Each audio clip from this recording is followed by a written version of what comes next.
Amen. On va prier, Seigneur notre Dieu, nous te bénissons pour ce moment que tu nous donnes. Nous savons que tu es là et ce moment c'est pour la gloire de ton nom. Que tout ce que nous allons partager, nous nous soumettons à toi et nous disposons chacun de nos cœurs. Parle-nous, fais-nous du bien, car nous voulons t'écouter, toi, oh Dieu, nous parler encore ce soir. Nous transmettre la vie. Oui, Seigneur, là où régnait la mort, que la vie vienne, les ténèbres et la lumière viennent, la sécheresse, que la verdoyance arrive. Oui, Seigneur, nous nous attendons à toi et à toi seul. Merci pour cette opportunité que tu nous donnes dans ce lieu ce soir. Et nous te sommes infiniment reconnaissants pour tout ce que tu as fait, tu fais et tu feras. Dans le nom puissant et précieux de Jésus-Christ, nous prions en disant Amen. Amen. Que soit béni, on peut s'asseoir. Merci. Amen. Je remercie le pasteur pour la confiance qu'il m'a fait de venir partager la parole de Dieu avec nous ce soir. Et peut-être là, malgré la pluie, c'est vraiment que vous êtes déterminés. Le thème qui m'a été, le thème du séminaire, c'est rencontrer Dieu. C'est ça. Rencontrer Dieu. Et le sous-thème qui m'a été mis à cœur, c'est voir Dieu. Voir Dieu. Ça va dans notre thème de rencontrer Dieu. Alors le sous-thème, c'est voir Dieu. Quand on rencontre quelqu'un, on le voit et on doit le reconnaître. Vous voyez, vous pouvez rencontrer quelqu'un et si vous ne savez même pas que c'est lui, vous ne saurez pas que vous l'avez rencontré. Donc il faut connaître la personne avant et quand tu le rencontres, tu sauras que j'ai rencontré la personne. Alors ce soir, c'est voir Dieu. Et nous prenons nos livres déjà dans 2 Rois, chapitre 2 Rois, chapitre 6.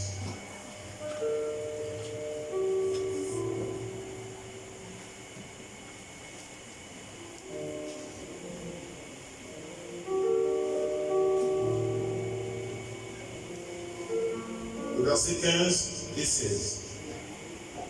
Le roi, chapitre 6, verset 15 et le verset 16.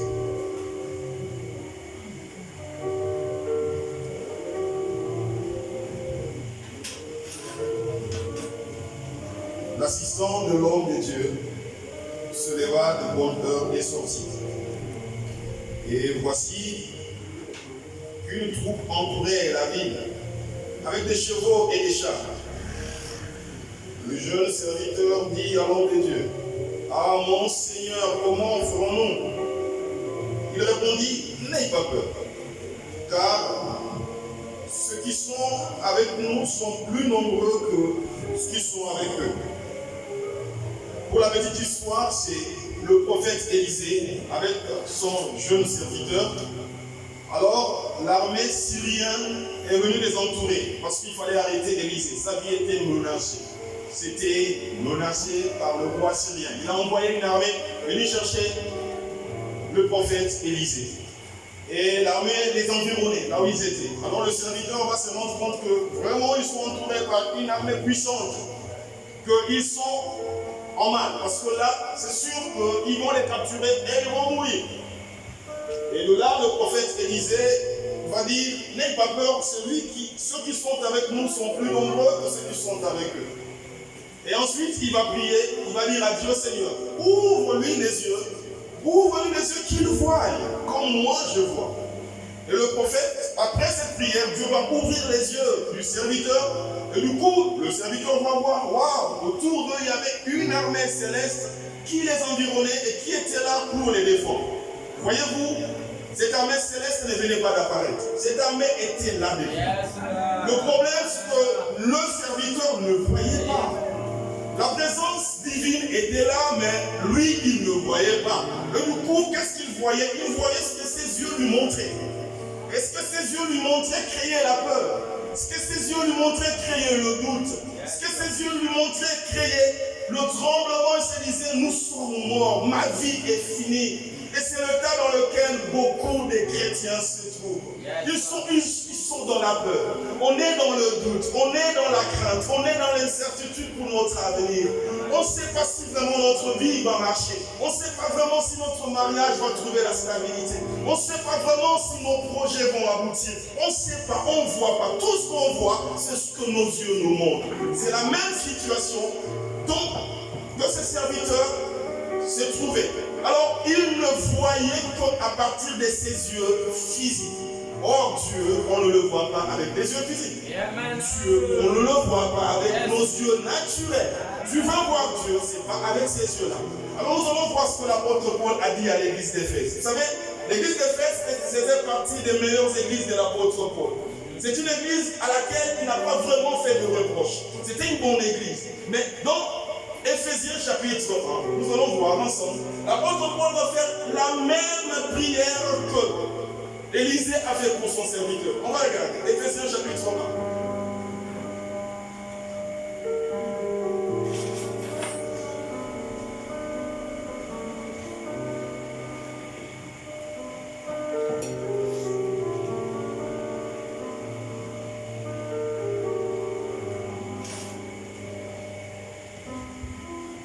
Pour comprendre, je vais prendre à partir du verset 16. Mais le verset qui nous intéresse, c'est le verset 18. Éphésiens chapitre 1, je vais prendre le verset 16. Je ne cesse de rendre grâce pour vous. Je fais mention de vous dans mes prières, afin que le Dieu de notre Seigneur Jésus-Christ, le Père, de gloire, 16 à 18, je suis à 17 ans, le Père de gloire, vous donne un esprit de sagesse et de révélation, qui vous le fasse connaître. Le verset 18, c'est ce verset-là que je vais expliquer. Qu'il illumine les yeux de votre cœur, afin que vous sachiez quelle est l'espérance qui s'attache à son appel, quelle est la glorieuse richesse de son héritage au milieu de ça. Le verset 19, et quelle est la grandeur surabondante de sa puissance envers nous qui croyons selon l'action souveraine de sa force. L'apôtre Paul prie pour l'église d'Éphèse. Quelle est sa prière? Il dit, je prie pour que vos yeux s'ouvrent. Le verset 18, il dit, qu'il illumine les yeux, quels yeux? Les yeux de votre cœur. Parce que Dieu, on le voit avec les yeux du cœur. On ne le voit pas avec les yeux physiques. Alors il dit, je prie Dieu pour qu'il ouvre les yeux de votre cœur. Pourquoi?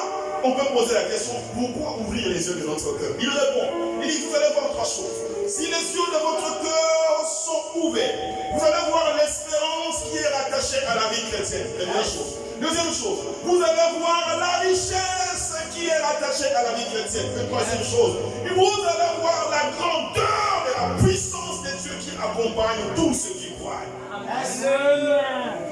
Donc il est en train de dire que lorsque les yeux de ton cœur sont ouverts, tu seras capable de voir Dieu. Oui, de voir Dieu au travers de l'espérance, de voir Dieu au travers toutes les richesses qui t'accompagnent chaque jour, et de voir Dieu au travers de la puissance qui t'accompagne partout où tu es. Vous savez, nous cherchons les choses, nous pensons que Dieu est assis au ciel quelque part en train de commander les choses. Dieu n'est pas assis au ciel quelque part en train d'accomplir, de commander les choses. Dieu est avec toi. Dieu vit en nous. La Bible dit Dieu vit à l'intérieur de nous. C'est notre cœur en nous que Dieu habite. Parce que la Bible dit que votre corps est quoi? Le temple de Dieu. Amen. Notre corps est le temple de Dieu. Dieu n'habite pas au ciel quelque part perché dans le nuage. Il habite dans notre cœur. Dis avec moi, Dieu habite mon cœur. Dieu habite mon cœur. Alors vous savez comment nous disons voir Dieu? C'est les yeux du cœur qui sont capables de commencer à le voir. Maintenant, comment on le voit? Oui, les yeux du cœur, oui, tu dis les yeux du cœur, mais comment on les voit? Comment commencer à voir Dieu? Comment commencer à le contempler? Vous savez, ce n'est pas quelque chose de mystique ou de compliqué à réaliser. Ça se passe simplement par ce qu'on appelle la prise de conscience. Ça veut dire simplement, il faut que tu commences à prendre conscience que Dieu habite en toi. Il faut simplement que tu prennes conscience que Dieu est avec moi. Simplement prendre conscience que sa présence est là avec moi. C'est une prise de conscience. Vous connaissez l'histoire de l'enfant prodigue. La Bible dit, l'enfant prodigue, qu'est-ce qui s'est passé? L'enfant prodigue a demandé le bien de son père. Il dit, donne-moi papa. Il n'avait pas mal fait de prendre ce qu'il lui revenait. Mais le problème avec l'enfant prodigue, c'est qu'il s'est séparé de son père. Il a coupé la relation, la communion avec son père. Alors l'enfant prodigue va partir, loin de son père. Et de là, il va commencer à souffrir parce qu'il a dissipé tous ses biens. Vu qu'il a coupé la communion avec le père, alors il va tout dissiper, il va mal gérer. Et la Bible nous dit qu'il a tellement souffert. À un moment donné, il se pose la question, mais attends, qu'est-ce que je suis en train de faire? Il veut vraiment manger la nourriture des porcs, mais on ne lui permet pas de le faire. La souffrance devenait forte. Et la Bible dit une phrase intéressante. Qu'est-ce que la Bible dit? Il rentra en lui-même. La Bible dit, il a regardé sa vie. Il a regardé autour de lui, je souffre. Je ne me marie pas, je n'ai pas d'argent, je n'ai pas de travail, rien n'évolue. Mais qu'est-ce qui se passe? Il se rappelle maintenant, je suis l'enfant de qui? Je suis l'enfant de qui? Comment je peux vivre dans toutes ces situations? Je suis l'enfant de qui? De là, il se rappelle qui est son père. Dis avec moi, je connais mon père. Dis avec moi, je connais mon père. Dis avec moi, je connais mon père. Ah, il se rappelle qui est son père. Il dit, mais mon père est riche. Et chez mon père, même les serviteurs. Je ne resterai pas là. Il rentre en lui-même. Il reprit conscience de qui il est. Il reprit conscience de qui son père est. Il dit non, je vais retourner voir mon père. Je vais dire à mon père, papa, je péché contre toi, je péché contre Dieu. Je suis plus digne d'être ton fils. Mais prends-moi ne serait-ce que comme ton serviteur. Parce que là, je souffre. La Bible dit quand il est retourné vers le père, il n'a même pas eu le temps. Il n'a même pas eu le temps. Le père ne lui a même pas laissé raconter toutes ses bêtises. Le père l'a restauré. Il a dit à son père, voilà, papa n'a pas écouté tout ça. Papa simplement dit, amenez un veau. Tu es fêton parce que mon fils est heureux. Il a rétabli son fils. Dis avec moi, Dieu me rétablit ce soir. Ah, Dieu me rétablit ce soir. Et Dieu l'a rétabli étant bien fils. Pourquoi? Parce qu'il a pris conscience que Dieu habite en moi. Il a pris conscience que le père que j'ai, c'est un père qui est riche. Et moi, je suis son fils. Moi, je lui appartiens. C'est ça la relation. Et il a rétabli la communion qui était brisée. Vous savez, Dieu que nous prions, ce n'est pas une idole. Il n'est pas, c'est pas un fantôme. C'est pas quelque chose d'imaginaire. C'est pas des illusions. C'est vraiment le créateur de l'univers. C'est vraiment le maître de toutes choses qui existent. C'est ce Dieu-là qui nous a aimés par Jésus, qui est mort à la croix. Il nous a établis dans une relation étroite avec lui. Mais le problème, c'est quoi? Le problème, c'est que, écoute-moi le problème. Pourquoi tu ne vois pas Dieu? Vraiment, écoute-moi attentivement, s'il te plaît. Pourquoi tu ne vois pas Dieu?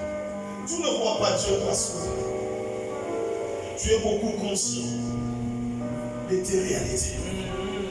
Tu sais, tu regardes à ce que tes yeux te montrent, mais tu es incapable de voir ce que ton cœur veut te montrer. Alors laissez-moi vous dire. Si tu veux mourir dans ta situation, continue à regarder tes réalités. Continue à regarder que tu n'as pas de travail. Continue à regarder que ton compte en banque est dans le moins. Continue à regarder que ta femme, ça ne va pas. Continue à regarder que tes projets ne fonctionnent pas. Continue à regarder que depuis tous ces temps que tu pries, tu vas à l'église, rien n'évolue. Tu sais, c'est la meilleure façon de te suicider. Et tous les jours, les chrétiens se suicident. Et c'est terrible. Nous passons nos journées dans les plaintes et dans le murmure. Et vous savez ce que c'est les plaintes? Une personne qui se plaint, c'est une personne qui prie pour ce qu'il ne veut pas. Les plaintes, se plaindre, c'est prier pour ce que tu ne veux pas. C'est-à-dire que quand tu te plains, tu es en train de dire genre, oh Seigneur, s'il te plaît, ajoute encore cette souffrance. Oh Seigneur, je t'en supplie, ajoute encore ces problèmes. Tu me dis non, je n'ai jamais fait ça. Oui, tu le fais dans les plaintes. Se plaindre, c'est prier pour ce qu'on ne veut pas. Écoutez-moi. Quand vous regardez dans 1 Corinthiens chapitre 10, la Bible nous révèle 4 raisons qui font que le peuple de Dieu n'est pas entré, qui ont fait que le peuple de Dieu ne sont pas entrés à Canaan. Dans 1 Corinthiens chapitre 10, il y a 4 raisons. Alors j'essaie de regarder les 4 raisons. Je n'ai vu aucune de ces raisons, je dis bien aucune de ces raisons, ne mentionne qu'ils ne sont pas entrés à Canaan parce que leurs ennemis étaient puissants. Ils ne sont pas entrés à Canaan parce que leurs ennemis les ont combattus. Ils ne sont pas entrés à Canaan parce que Goliath, parce que la Bible ne dit jamais ça. Regardez, la Bible donne 4 raisons qui ont fait qu'ils n'entrent pas. Et parmi toutes ces raisons, il n'y a pas une seule fois où c'est mentionné que ce sont leurs ennemis qui les ont empêchés d'entrer.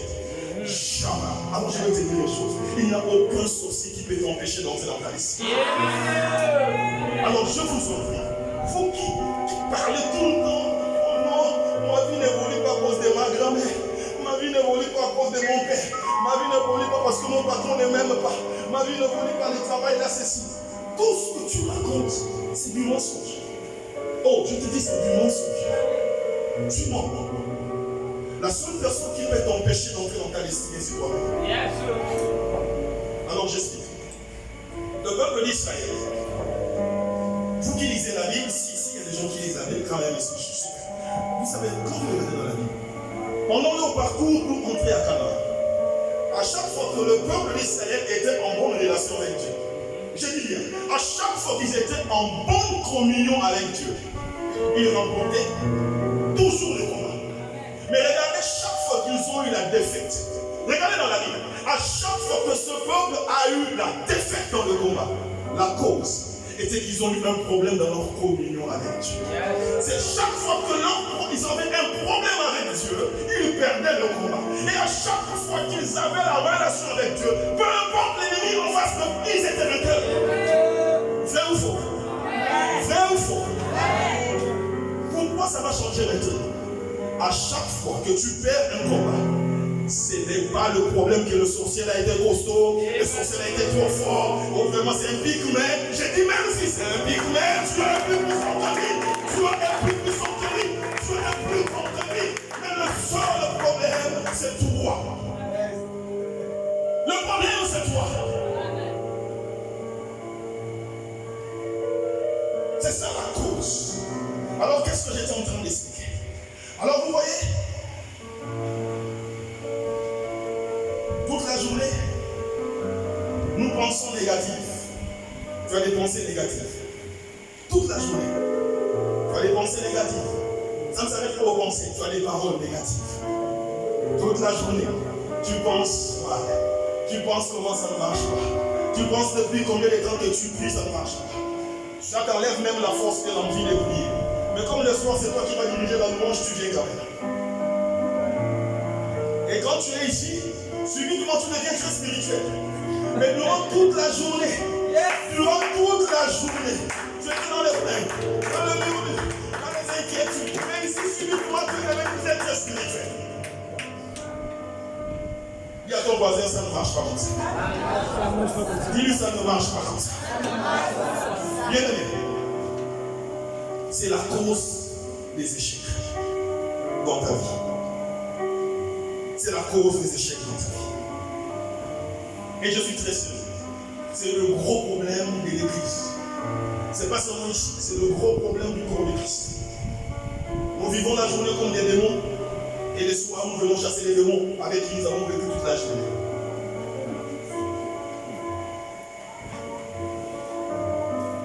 Lorsque nous nous plaignons, lorsque nous murmurons, lorsque nous nous lamentons, ça veut simplement dire que tu es conscient de tes problèmes et tu n'es plus conscient de la grandeur de Dieu. Simplement, tu es conscient de tes difficultés. Tu n'es plus conscient de la présence de Dieu. Ça veut simplement dire que tu es conscient de tout ce qui t'environne. C'est dans ça que tu vis. C'est dans ça que tu vois. C'est ce que tu vois. Mais si tu vis dans ce que tu vois, la Bible dit que ceux qui marchent selon la chair mourront. Romains, chapitre 8, le verset 13. Ceux qui marchent selon la chair, mais marcher selon la chair, c'est marcher selon nos cinq sens, selon la vue, selon ce que tu traverses, selon ce que tu vis, selon ce qui t'arrive. Alors vous savez, si tu marches de cette façon-là, tu n'as pas la conscience de Dieu, alors tu ne marches pas par la foi, mais tu marches par la vue. Beaucoup marchent par la vue. Et vous savez, d'une manière naturelle, l'homme marche par la vue. Mais les enfants de Dieu, dans 2 Corinthiens, vous allez regarder, chapitre 4.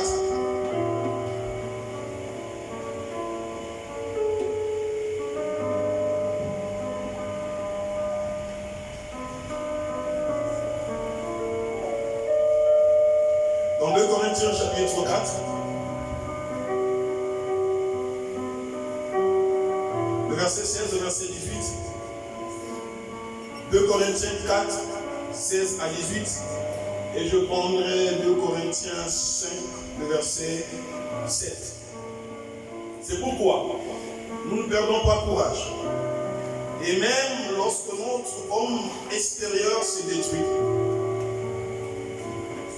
notre homme intérieur se renouvelle de jour en jour. Car un moment de légère affliction produit pour nous, au-delà de toute mesure, un poids éternel de gloire.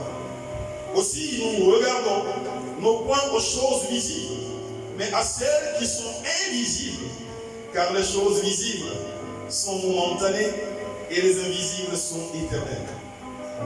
Je prends le verset 7 du chapitre 5. Car nous marchons par la foi et non par la vue. Je reprends le verset 7. Car nous marchons par la foi et non par la vue. Je reprends le verset 7. Car nous marchons par la foi et non par la vue. Voir Dieu au travers les yeux du cœur, ça veut simplement dire que tu dois apprendre à divorcer avec tes réalités. Ça va sembler un peu bizarre, mais c'est la seule façon d'échapper. Bien-aimé dans la foi. Bien-aimé dans la foi. Tu veux voir Dieu, tu veux rencontrer Dieu. Dieu, on ne le rencontre pas physiquement. Dieu, tu dois divorcer avec tes réalités. Ça veut dire quoi? Marcher non par la vue, mais par la foi. Concrètement, qu'est-ce que ça veut dire? La Bible nous dit quoi sur la foi? Donc, dans le chapitre 11, la Bible dit que la foi est une assurance ferme des choses que l'on espère. Alors, je dis de foi, j'enlève espère. Je dis, la foi est une assurance ferme des choses que je veux. Des choses que j'espère, c'est des choses que je désire. C'est des choses que j'attends. Et la Bible me dit dans Philippiens que le vouloir et le faire nous vient de Dieu. Alors, qu'est-ce que tu attends vraiment de Dieu? Qu'est-ce que tu espères? Puisque la foi est une assurance des choses que tu espères. Ce que tu es en train de traverser maintenant dans ta vie ne te plaît pas. Ce sont des circonstances qui te sont désagréables. Parce que ce sont des choses qui ne te mettent pas à l'aise. C'est bien normal. Parce que tu n'es pas créé pour vivre ça. Parce que si tu étais créé pour vivre dans cette condition-là, tu te sentiras heureux et bien dedans. Mais écoutez, tu ne te sens pas bien dans la réalité présente. Alors pourquoi continuer à penser à cela? Comment continuer à te concentrer dans ça? Pourquoi continuer à tourner autour de ça? Parce que ce sont des réalités qui te sont désagréables. La seule chose dont tu as envie, c'est de sortir de ces réalités et pour entrer dans d'autres réalités. Alors pour entrer dans d'autres réalités, c'est quoi? La Bible dit la foi. C'est toute cette capacité que tu as, cette assurance que tu as, des choses que tu veux voir, des choses que tu espères. Ça veut simplement dire que je m'assois là, plutôt que de penser à ce qui ne va pas dans ma vie, je dois simplement être en train de penser que Dieu s'appelle la solution pour ce problème. Alors je vais concentrer mes pensées dans la solution et non dans le problème. La foi, c'est la capacité de te concentrer sur la solution et non sur le problème. Plutôt que de penser à ton problème, pense à sa solution. Et crois avec moi que cette solution existe bien avant que ce problème ne t'arrive. Je dis toujours, si la solution de ce problème n'existait pas, ce problème n'allait jamais apparaître. Quand un problème t'arrive, crois avec moi que ce problème vient toujours avec sa solution.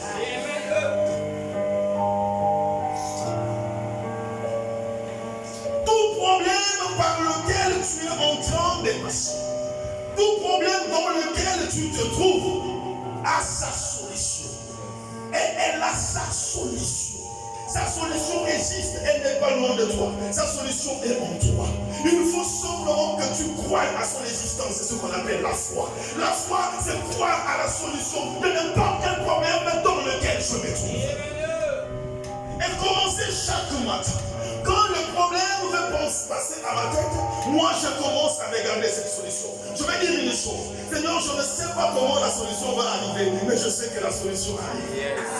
Ah, quelqu'un devait dire la même avec moi. Je ne sais pas comment cette solution va arriver, mais je sais une chose, que la solution fait comment? Elle m'arrive.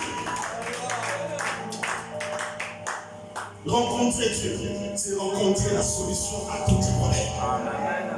Dieu s'appelle la réponse. Alléluia. Dieu s'appelle la réponse. Dis avec moi, Dieu c'est la réponse. Dis avec moi, Dieu c'est la réponse. Oui, Dieu s'appelle la réponse à n'importe quelle question. Il n'y a pas une seule question qu'on peut poser à Dieu sans qu'il soit capable de répondre. Alors tu vas me regarder, tu me dis, mais frère, c'est bien ce que tu me dis là. Mais tu me le dis parce que tu ne connais pas mon problème. Si moi je t'explique mon problème, tu vas plus dire ce que tu entends. Écoutez, je vis dans la Bible des problèmes plus graves que le tien. Je te raconte dans 2 Rois chapitre 7. À un moment donné en Israël, ils étaient assiégés par l'armée syrienne. Alors quand on dit assiégés, c'est-à-dire qu'ils étaient environnés par une armée. Au point qu'à un moment donné, vous ne pouvez plus faire entrer quelque chose, vous ne pouvez plus faire sortir quelque chose du pays. Alors la crise était devenue au point qu'en Israël, les femmes commençaient à manger leurs enfants. La famine était extrême. Vous imaginez s'il y a quelqu'un qui aime les enfants, c'est d'abord la mère. Mais quand tu vois une mère commencer à faire la tontine et de manger les enfants, alors la situation était vraiment désespérée. Vous lirez ça dans 2 Rois chapitre 6, 7. 2 Rois chapitre 7. Vous lirez à la maison. C'était une situation désespérée.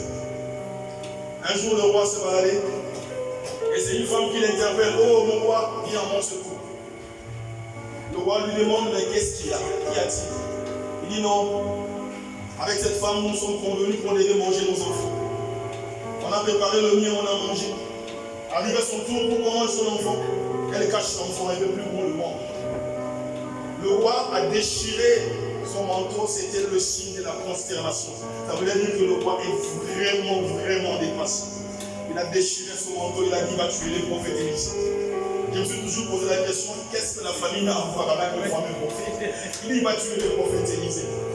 Alors là, il envoie des gens vers Élisée pour aller le chercher. Quand ils sont arrivés, Élisée savait déjà.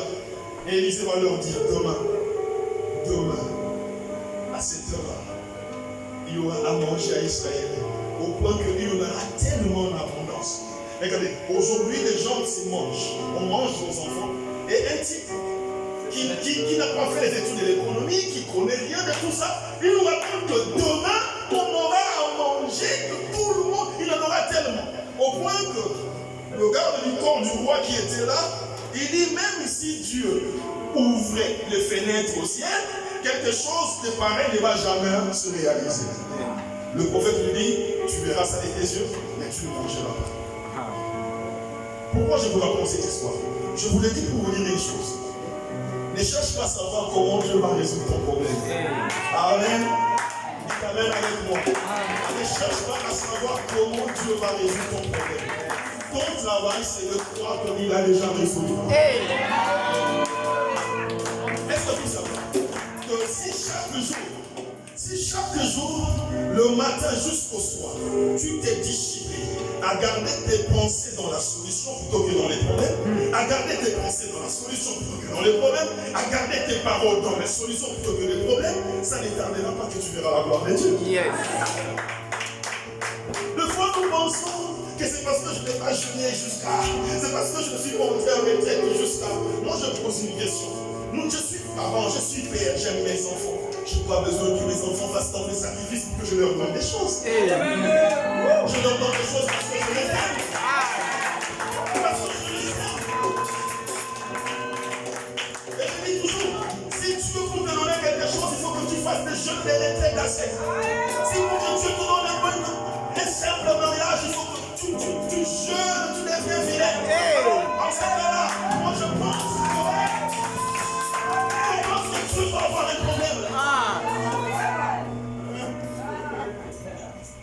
avoir un problème. Alors dans ces cas, votez-moi Dieu, parce que moi je peux mieux que lui. Dieu t'aime plus que ton père, plus que ta mère. Tout ce que Dieu exige de toi. Vous savez, Dieu n'est pas content avec une chose. La seule chose que Dieu exige de toi, que tu lui fasses confiance. C'est la seule chose. C'est la confiance qu'on appelle la foi.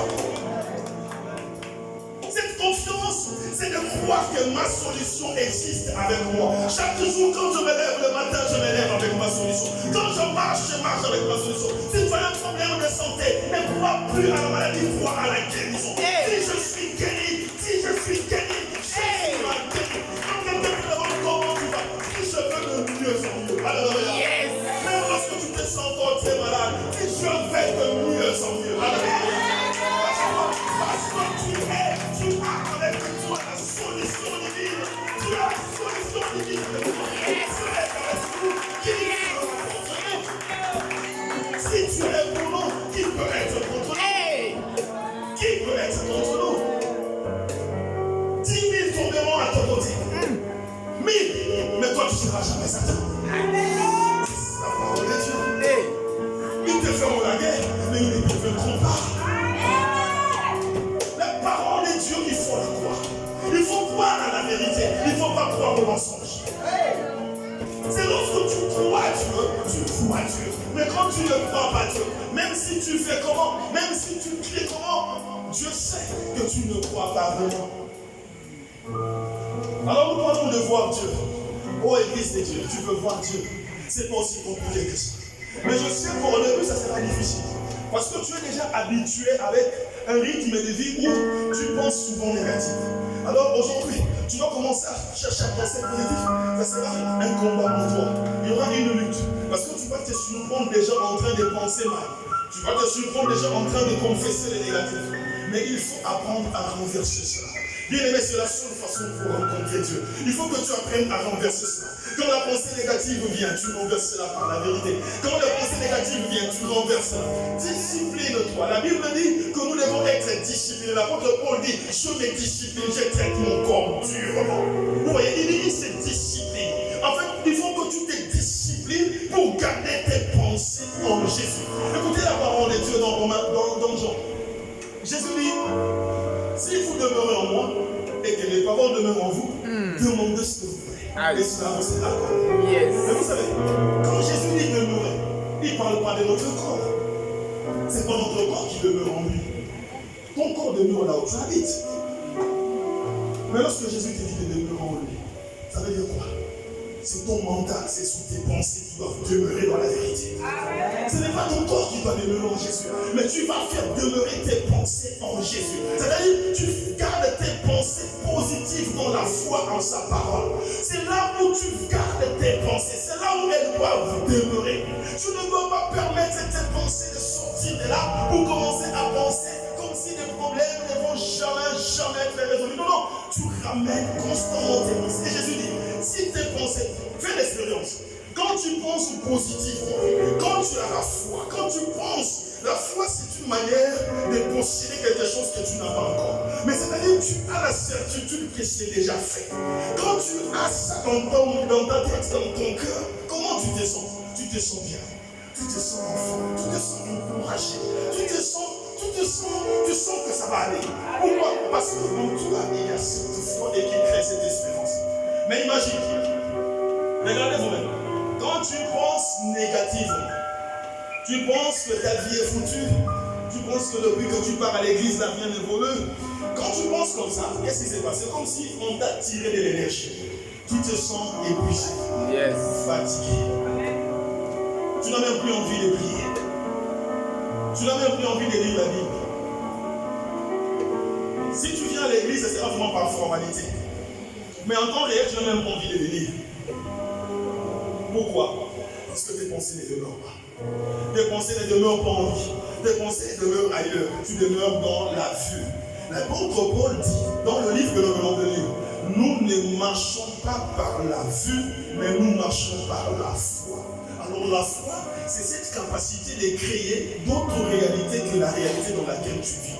Alors je veux te dire une chose. il faut que maintenant, en sortant de ce lieu ce soir, tu commences à créer des réalités que tu veux. Je ne sais pas si je te fais comprendre. Tu dois commencer à créer des réalités que tu veux. Alors vous allez me dire, oh, c'est ce que je veux. Est-ce que Dieu peut faire ce que moi je veux? Oui, Dieu peut faire ce que tu veux. C'est écrit dans la Bible. C'est écrit dans la Bible, dans le livre de Luc, chapitre 18. Je vais juste lire un peu rapidement. Donnez ensemble.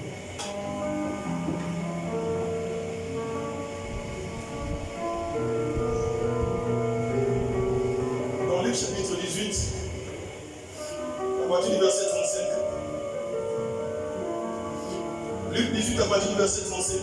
Quand Jésus approchait de Jéricho, un aveugle était assis au bord du chemin et mendiait. Il entendit la foule passer et demanda ce que c'était. On lui annonça que Jésus de Nazareth passait. Il s'écria, Jésus, fils de David, aie pitié de lui. Ceux qui marchaient en avant lui faisaient des reproches pour le faire taire. Mais il criait d'autant plus fort, fils de David, aie pitié de lui. Le verset 40. Jésus s'arrêta et ordonna de le lui amener. Et quand il se fut approché, il lui demanda, que veux-tu que je te fasse? Le verset 31. Que veux-tu que je te fasse? Cet homme qui vient vers Jésus, il est aveugle. C'est sûr, Jésus sait de quoi il s'agit. Mais Jésus ne les guérit pas du tout. Jésus lui demande que ce que tu veux. Alors ce soir, Dieu est en train de te demander, tu veux quoi? Amen. On n'a pas honte de dire que moi je veux le mariage. C'est normal, c'est noble. Il faut pas, en fait, il ne faut pas faire semblant de ne pas vouloir. Moi je cherche à aller seulement au paradis. Non, non, non. Dis ce que tu veux. Ah non. Si Dieu voulait que nous partions au paradis, dès que je me convertis, je meurs, je pars. Yes. Mais s'il me laisse encore vivre, c'est qu'il y a des choses dont j'ai besoin de faire.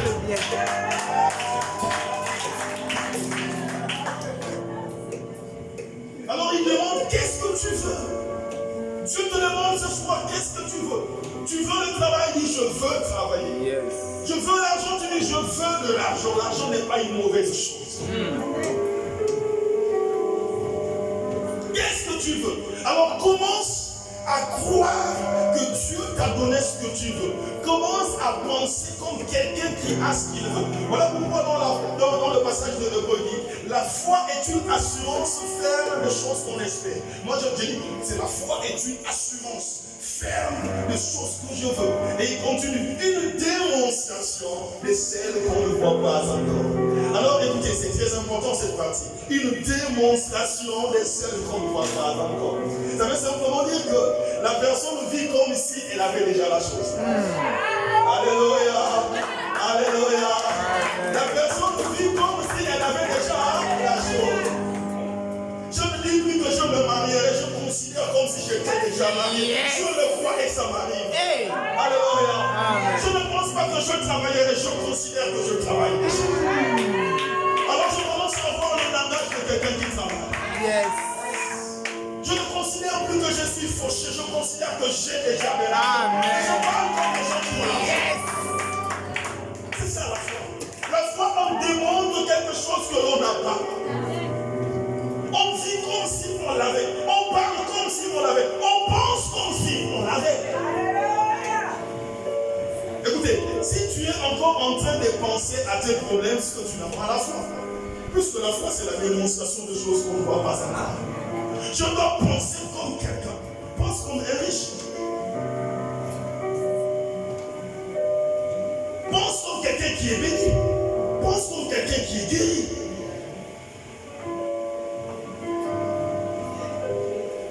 Quand je dis voir Dieu, rencontrer Dieu, ça oblige que tu divorces avec tes réalités présentes.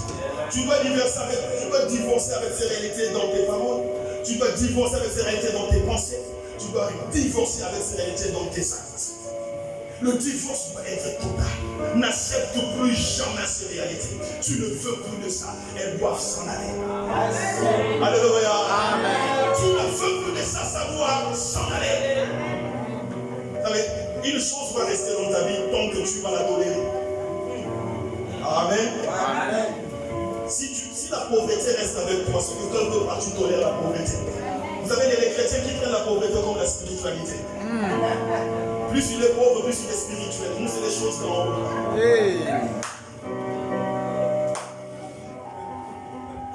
Si tu considères la pauvreté comme la spiritualité, tu vas rester pauvre parce que vous êtes des amis. Il faut que tu dises à la pauvreté, je ne suis pas ton ami, je ne veux pas de toi. Alléluia. Je ne veux pas de toi. Je ferai tout pour sortir de là, je ne veux pas. Tu vas dire au célibat, je ne veux pas être célibataire, je ne veux pas me marier. Tu vas dire aux échecs, je ne veux pas les échecs, je dois réussir. La foi, c'est une assurance de faire les choses que tu veux et démontrer que tu l'as déjà. Tu dois divorcer avec tes réalités présentes. Tu ne dois plus les tolérer d'aucune façon. Vous savez, les circonstances, c'est comme des esprits. C'est comme des esprits. C'est là, ça, les oreilles, ça écoute. Ça commence à voir dans la vie de l'homme là. L'homme là ne nous aime plus. Là. La femme là ne nous accepte plus. Là. Ah, il faut que nous prenions nos bagages et que nous partions. Vous savez, c'est ça résister au diable. Résister au diable, c'est pas pour nom de Jésus. Sors, Satan, sors. Tu finis comme ça. La vie là, on va pas faire comment? Mais tu viens de dire ça dans son. Amen. La vie, on va pas faire comment? La meilleure façon de chasser Satan, ce n'est pas d'écrier Satan sort. C'est d'être résolu que je ne vivrai plus dans cette situation. C'est la meilleure façon de chasser la maladie. C'est la meilleure façon de chasser la pauvreté. C'est la meilleure façon de chasser les échecs. C'est la meilleure façon de chasser le diable. Résistez-lui, il vous accordez-vous. Résistez-lui, il vous accordez-vous. Croyons Dieu.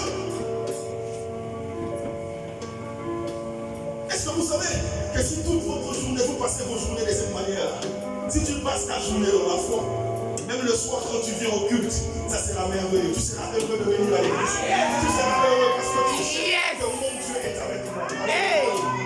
Et si nous avons des chrétiens comme ça dans nos assemblées, l'atmosphère de nos cultes vont changer. L'atmosphère va changer. Les choses qui vont s'appeler. Parce qu'il y a la foi. Parce qu'il y a la foi.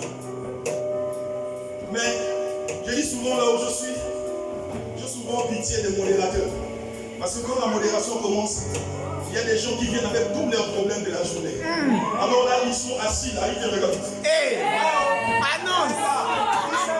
Quand tu donnes le sujet de prière, j'ai souvent pitié des modérateurs.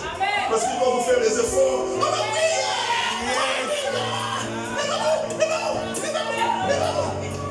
En fait, c'est les voitures embourbées qu'il faut pousser. Il faut les pousser.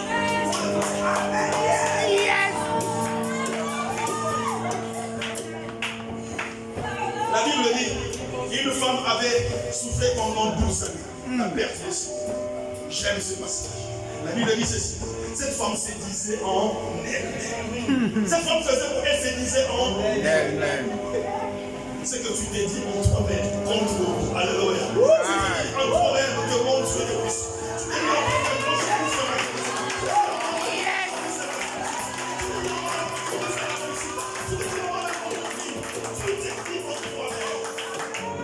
Cette femme se disait en elle-même, aujourd'hui c'est mon Dieu. Aujourd'hui c'est mon Dieu. Et subitement, Jésus passait par là. Ce n'était pas un hasard. C'est cette femme qui a appelé Jésus. Et subitement, Jésus passait par là. Elle n'était pas la seule à avoir un problème de maladie. Mais elle était la seule ce jour-là de trouver sa guérison. Parce qu'elle se disait en elle. Ce que tu t'es dit en toi-même, il faut que ça soit positif. Il faut que ça soit l'œuvre de la foi. Il faut que ça soit une confiance que tu fais en Dieu. Si tu le fais, bien aimé, si tu commences à penser de cette manière-là, jour et nuit, je t'assure, ça ne tardera pas. Tu commenceras à voir des changements dans ta vie chrétienne que tu n'as jamais vu que tu es chrétien. Tu commenceras à voir des choses changer. Tu vas te dire, mais il y a des choses que j'ai attendues depuis des années. Pour rien, je pouvais les avoir.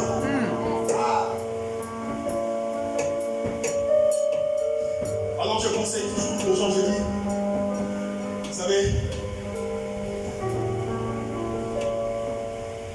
pour se maintenir dans ses pensées, dans la parole, dans la foi, il te faut beaucoup de discipline. Il te faut aimer la vie de prière. Il te faut aimer la méditation. Il te faut aimer le réunion. Vous voyez, quand nous passons comme ça, malgré la pluie de nous, imaginez si tu ne venais pas, tu n'allais pas entendre ces choses comme ce soir. Amen. C'est tout dire qu'il faut aimer les temps de méditation. Ça te permet de garder tes pensées dans le Seigneur. Il faut aimer les réunions. Les apôtres qui se réunissaient tous les jours. Nous avons des jours de réunion, mais qui sont espacés, qui ne sont même pas de longs moments, peut-être 2 heures, 3 heures, mais c'est difficile que les gens viennent. Alors quand les gens ne viennent pas, qu'est-ce qu'ils font? C'est pas qu'ils sont dans la vie. Ils sont devant la télé, en train de changer les chaînes, en train de les appeler, des chaînes. Yes. Ils sont dans leur Facebook, en train de regarder des images qui servent à rien faire. Ils sont dans leur WhatsApp, en train de converser. Et toutes ces choses, quand vous les faites, ça ne vous grandit pas dans la foi et ça ne te fait pas entrer dans ta destinée. Yes. En fait, tout ce que je veux te dire, je ne dis pas qu'il ne faut pas te distraire, mais je dis qu'il faut vraiment te discipliner de sorte à ce que, de manière à ce que tu mettes autour de toi des choses qui t'aident à maintenir tes pensées dans le Seigneur. Il faut que tu te dises, je dois demeurer dans la présence de Dieu dans mes pensées. Alors tout ce par quoi je passe, je dois divorcer avec et commencer à penser aux solutions que le Seigneur a faites. Je ne sais pas quand ces solutions vont se manifester. Je ne sais pas comment, mais tout ce que je sais, ces solutions existent et elles m'appartiennent. C'est pour moi. Elles m'arrivent et vont se manifester. Obligatoirement. Bien aimé, il n'y a pas d'autre possibilité. Ça va se manifester. Et ça va se manifester. Dis avec moi, ça va se manifester. Je témoigne la grandeur de Dieu et ses bontés. Vous savez, David a dit, le bonheur et la grâce m'accompagneront tous les jours de ma vie. Tous les jours de ma vie. Il avait une assurance qu'on ne pouvait pas comprendre. David dit, quand je passe par la vallée de l'ombre de la mort, je ne crains aucun. Il explique pourquoi. Il dit parce que tu es avec moi, ta houlette et ton bâton me rassurent. David a la conscience de la présence de Dieu. Il dit tu es avec moi. Il traverse la vallée de l'ombre de la mort. C'est-à-dire les problèmes, les circonstances dans sa vie sont mauvaises. Mais il y a une chose dans David. Il n'est pas conscient de ce par quoi il est en train de passer. Il est conscient de celui qui est en lui. Ça veut dire quoi? David, au lieu de regarder à ses problèmes, il regarde à la solution. C'est la chose que tu vas faire. Quand le peuple d'Israël avait péché dans le désert, Dieu a envoyé les serpents pour les tuer. Alors Dieu dit à Moïse, fais un serpent en bronze, élève ce serpent. Quiconque sera mordu par le serpent et qu'il va fixer ses yeux sur le serpent en bronze, il sera guéri. Vous voyez le problème? C'est de ne pas fixer le serpent qui vient de te mordre. Ton problème, il ne faut pas fixer ton problème. Fixe la solution qui s'appelle Jésus. Est-ce que vous me comprenez ce soir? Je suis simplement en train de vous dire, tu veux voir, tu peux le rencontrer, n'est-ce pas? Enlève tes yeux sur tes problèmes. Et quand la Bible parle des yeux, ça c'est pas ça. Ça parle de tes pensées. Enlève tes pensées sur tes problèmes et fixe tes pensées sur la solution qui s'appelle Jésus. Jésus est ta solution. Jésus est ma solution. Et c'est une solution qui ne manque jamais dans le temps de la détresse. Nous sommes du bon côté. Les chrétiens sont du bon côté. Il faut simplement qu'ils comprennent ces choses. Et il ne suffit pas de les comprendre, mais il faut les pratiquer. Commencez à pratiquer. Enlevez vos pensées et vos problèmes et tournez vos pensées sur ce serpent de rein élevé dans le désert. Et commencez à les contempler. Commencez à fixer vos yeux. Dans l'Hébreu chapitre 12, c'est dit la même chose. Ayons nos regards fixés sur Jésus, le consommateur de notre foi. L'auteur et le consommateur de notre foi. Ayons les yeux fixés sur Jésus. C'est-à-dire, garde tes pensées fixées sur la solution et non sur les problèmes. Arrête de raconter ton problème aux gens. Ils vont finir par se moquer de toi quand tu seras malade. Ça ne sert à rien. Ça ne sert à rien de raconter tout le temps tes problèmes. Ça ne sert à rien de chercher des gens chez qui tu vas aller raconter et dire que voilà ce par quoi tu passes. Non. Présente cela à celui qui a la solution pour toi et sois conscient que c'est déjà là. Bien aimé, accepte que la solution est avec toi. de solution et avec toi. Ne me demande pas comment. Moi-même, je ne sais pas comment il va le faire. Mais il est tellement grand qu'il sait toujours faire des choses. Et la Bible dit qu'il fait chaque chose bonne en son temps. Nous avons un grand Dieu, un très grand Dieu. Et il est le seul et l'unique Dieu. Il t'aime d'un amour véritable et inconditionnel. Fixe tes yeux sur lui. Enlève tes yeux là où tu les mettais d'habitude. Enlève, quand je parle des yeux, je parle de tes pensées. Enlève tes pensées là où tu les fixais d'habitude. Enlève, arrête de penser à ça. Arrête de penser à cette douleur que tu ressens. Arrête de penser à cette inquitabilité. Arrête de penser à tes enfants qui sont rebelles. Arrête de penser à ça. Commence à penser à tes enfants qui sont respectueux. Au lieu de dire que mes enfants sont rebelles, confesse que mes enfants sont respectueux. Ne confesse pas ce que tu vois, confesse ce que tu crois. Yes. Est-ce que vous m'entendez? Amen. Est-ce que vous m'entendez? Amen. Si tu as un mari sous là, ne confesse pas que mon Dieu, pourquoi tu m'as donné cet ivrogne. Commence à confesser, oh Seigneur, je te bénis parce que mon mari a arrêté de boire. Hey. Alléluia. Amen. Commence à dire, Seigneur, je te bénis parce qu'il a arrêté de boire. Je le vois serein, je le vois bien, je le vois, il a arrêté de boire. Plus tu le crois, Dieu va le faire. Amen. C'est aussi simple que ça. Yes. Mais quand tu es en train de dire, ce mari est fort, vraiment je ne sais pas. Moi je veux même divorcer. Parce que prie pour moi pour un autre mari. Attends.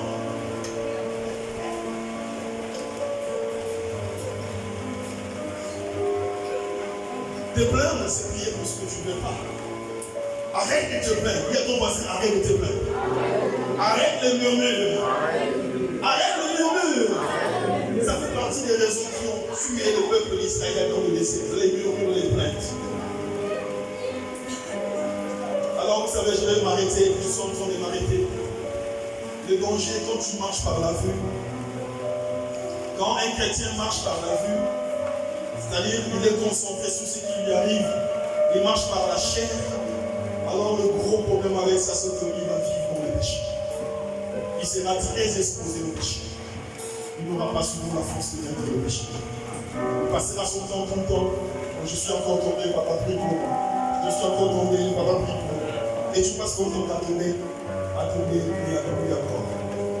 Tu sais, si tu apprends à croire à la solution, à croire en Dieu, à croire que c'est déjà arrivé, tu auras la force sur le péché. Tu auras la force sur le péché. Je t'assure, tu auras même le péché dans lequel tu te trouves, ou les choses que tu n'arrivais pas à arrêter, tu seras surpris. Et ça n'aura plus de pouvoir pour toi, parce que tu te sens bien. Généralement, nous tombons dans le péché, parce que nous vivons dans nos réalités, et à un moment donné, on est abattu, et on se laisse aller. On se laisse aller un peu, c'est comme si on cherchait un soulagement en fait. On cherchait à se détendre, on cherchait une consolation. Et je vous assure, c'est la seule façon pour vaincre le péché, c'est de marcher par l'esprit. C'est que la Bible dit, marcher par l'esprit. C'est-à-dire, marcher dans ce que tu veux. Si tu considères que tu es déjà ce que tu crois, alors tu n'auras plus le temps de vivre comme quelqu'un qui n'est pas. Tu n'auras plus le temps de te laisser aller dans les choses qui ne te plaisent pas. Tu auras la force de dire non parce que tu sais que ton mariage est déjà acquis. Tu auras la force de dire non parce que tu sais que ton abondance est déjà là. Tu auras la force de dire non au piège, tout ce que l'ennemi pourra t'étendre. Tu auras la force parce que tu sais qui tu es.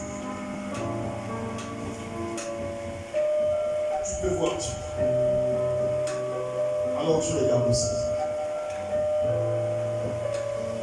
Je prie vraiment que ce peu de paroles ait un écho dans ton cœur. Et que ça t'amène à une véritable prise de conscience de ce grand Dieu qui vit en toi. Je sais qu'il vit, je n'ai rien à craindre. Mes lendemains sont assurés. Entre ses mains. Vous connaissez la chanson? Vous l'avez connaissez la chanson? Ah d'accord. D'accord. En fait, la chanson dit, je sais que mon Dieu vit, je n'ai plus rien à craindre. Parce que mes lendemains sont assurés. Entre ses mains, il tient ma vie, l'éternité en éternité. Je sais qu'il vit. Vous voyez, c'est... On commence à penser qu'on ne connaissait pas. Mais c'est juste pour nous dire, mettons-nous sur le pied de juste pour dire que nous voulons fixer nos yeux sur toi, Jésus. Nous voulons fixer nos regards sur toi, Jésus. Nous voulons enlever nos yeux sur ce qui nous arrive, parce que nous savons que toi, tu nous as déjà donné la victoire. Alors je laisse simplement que tu commences à confesser ces paroles, tu commences à les croire, tu commences à les méditer, tu commences à les proclamer.